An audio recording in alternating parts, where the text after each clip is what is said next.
Good morning from the Chicala kitchen. I'm not going to let you see me because it's 5 a.m. or whatever time you might wake up. And trust me, you don't want to see me at this hour.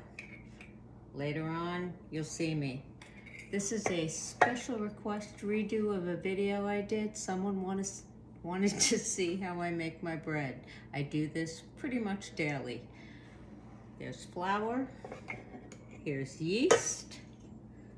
Here we go. We have salt.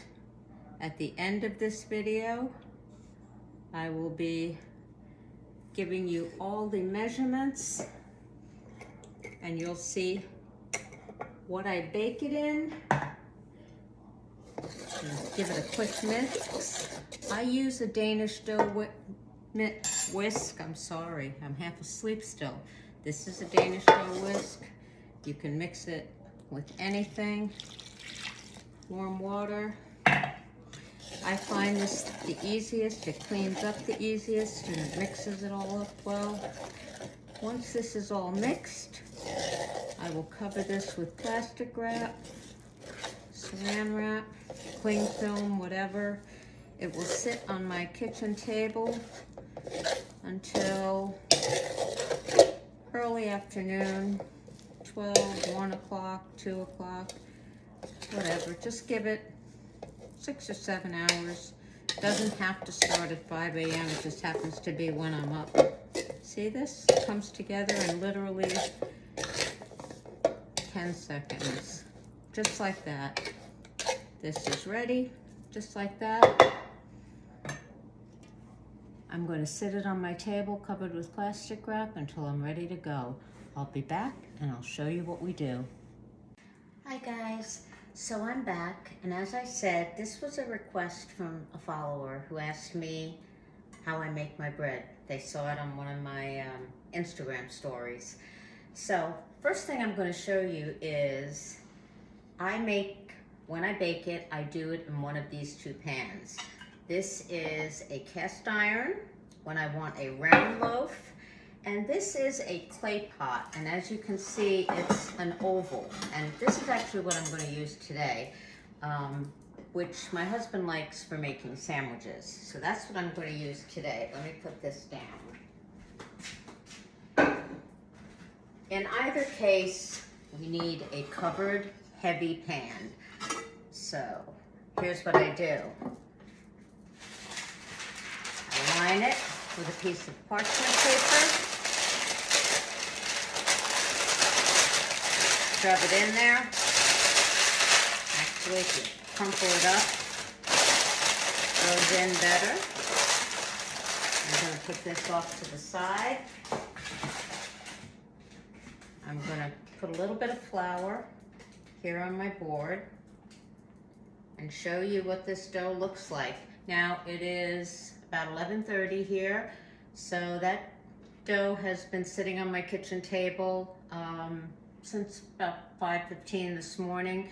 You can start it at any time. I get up very early. You can start it at 7. As long as it sits there for about 6 hours, you're good to go. Here we go. Take the plastic off. You see what this looks like? It's puffy, it's very bubbly. That's what you want. It's very soft. Obviously, this does not look like a typical dough. Let me get my glasses off my shirt here. Okay, got a scraper, and I'm going to scrape this out of this bowl right onto the flour. You see how soft and sticky and tacky this is? Right onto the flour here. Now, oven is not preheated. This is going into a cold oven. There we go. Okay, right onto the flour. Fold it over onto itself a little bit with the flour. It'll come together a bit more. You can turn it over so it's not quite so sticky. See that? There we go. Okay, let me move this cover so I have room to put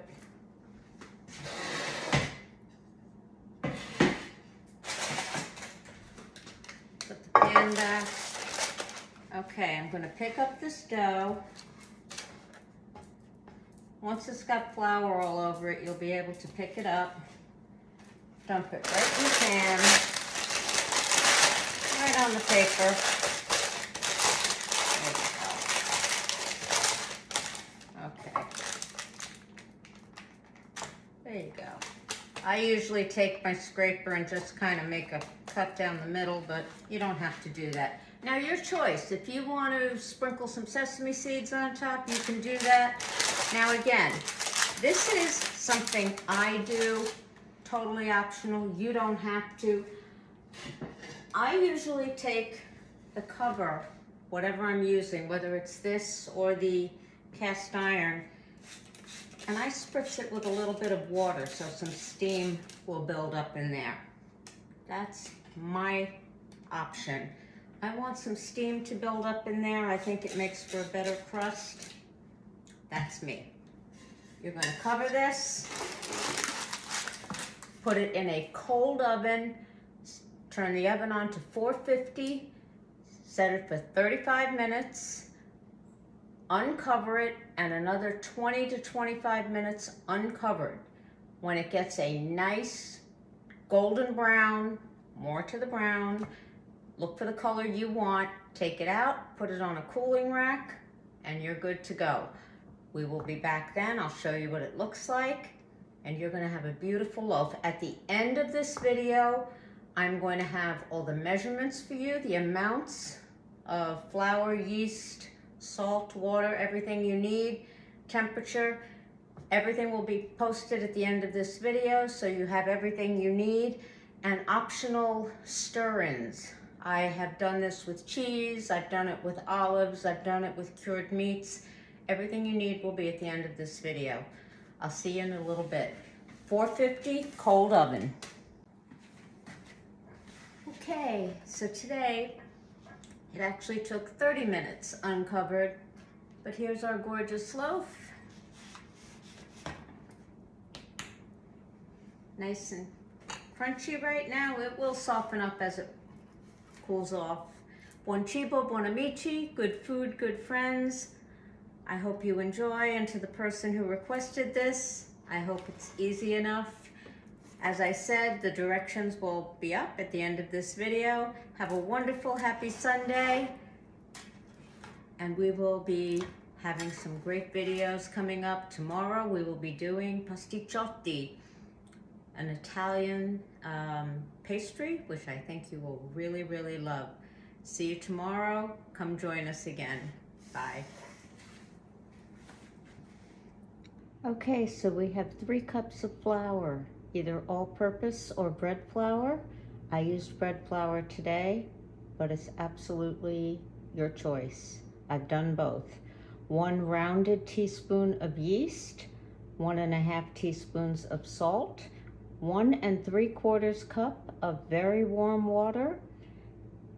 You let it sit covered with plastic wrap for about 6 hours, room temperature, or in a warm place in your home.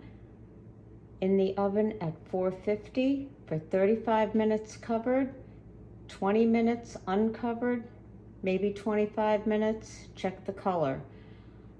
Optional stir-ins, you can fold in olives, any kind of grated cheese, any cured meats like ham or salami, small cubes, prosciutto, your choice. I've done it.